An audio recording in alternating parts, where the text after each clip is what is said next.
A esquerda não tem mito, a esquerda tem herói de verdade.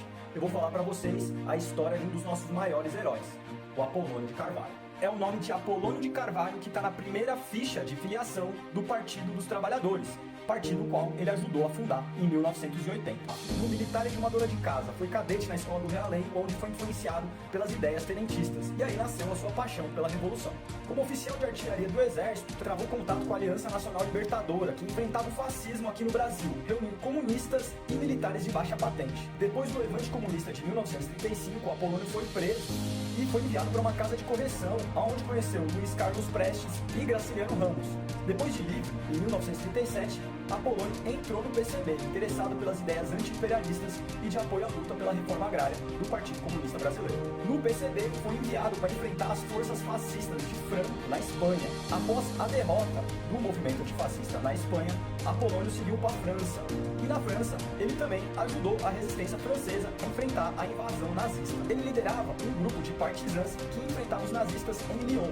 Foi também aonde conheceu a sua futura esposa, René de Carvalho. Apolônio liderou um ataque da resistência francesa à prisão de Nimes, onde conseguiram libertar 23 partisãs que eram prisioneiros dos nazistas. No decorrer da guerra, o Apolônio liderou diversas operações de libertação dos partisãs antifascistas na França. Após o fim da guerra, o Apolônio foi condecorado com a Legião de Honra na França, como um grande herói nacional por ter combatido o nazismo. Depois da guerra e ao retorno do Brasil, em 1947 o PCB teve o seu registro eleitoral cassado e o Apolônio teve que viver diversos anos na clandestinidade. Em 1953, o Apolônio foi para a União Soviética, onde ficou 4 anos em atividades de formação. Voltou para o Brasil em 57 e ajudou na organização das ligas camponesas e apoiou o governo do Jango e as reformas de base. Claro que depois do golpe militar, o Apolônio animou a resistência à ditadura, se tornando alvo dos militares. Apolônio de Carvalho, junto com Jacob Gorender e outros, lideraram uma dissidência do PCB que apontava o caminho da resistência armada à ditadura militar, o PCBR. Depois da promulgação do AI-5, os líderes do PCBR se tornaram alvos prioritários da ditadura militar. E o Apolônio, junto com Jacob Gorender, foram presos em 1970 e torturados pela ditadura.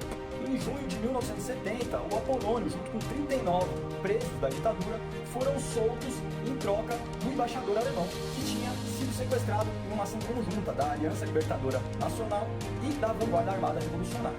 Seus filhos, que também eram militantes políticos, foram soltos nos anos seguintes e, por fim, a família se exilou na França. E lá na França, a família Carvalho organizou uma rede de apoio aos exilados brasileiros por conta da ditadura militar. A família Carvalho só conseguiu voltar para o Brasil em 1979, depois da lei da anistia. E o Apolônio logo se aproximou de Lula e das lideranças do movimento dos trabalhadores que estavam se organizando naquele momento. É o nome de Apolônio de Carvalho que está na primeira ficha de filiação do Partido dos Trabalhadores, partido qual ele ajudou a fundar em 1980. Apolônio seguiu ativo na campanha pelas diretas já e nas campanhas eleitorais do Partido dos Trabalhadores. Só se afastou das atividades políticas a partir de 1987, por orientação médica. Ainda assim, Apolônio seguiu prestando muita solidariedade ao movimento camponês, em particular ao MST, e também escreveu um livro, Vale a Pena Sonhar, que foi base para um documentário narrando a sua vida. A Vida Fantástica, de Apolônio de Carvalho, foi uma das inspirações de Jorge Amado para a trilogia de romances Subterrâneos da Liberdade, que narra a luta comunista no Brasil. Apolônio de Carvalho morreu aos 93 anos, em 2005, durante o primeiro mandato de Luiz Inácio Lula da Silva, governo que ele ajudou a eleger. Apolônio de Carvalho é um herói da classe trabalhadora e de todos que lutam contra o fascismo no Brasil e no mundo.